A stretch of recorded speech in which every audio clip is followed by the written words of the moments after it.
బంగాళాఖాతంలో ఏర్పడిన మోంతా తుఫాన్ కారణంగా గత 24 గంటల్లో తెలంగాణ వ్యాప్తంగా విస్తృతమైన వర్షాలు కురుస్తాయి.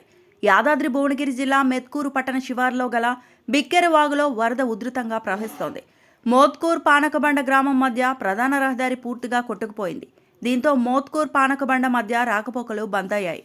దెబ్బతిన్న రహదారిని వెంటనే మరమ్మతులు చేయాలని వాహనదారులు కోరుకుంటున్నారు.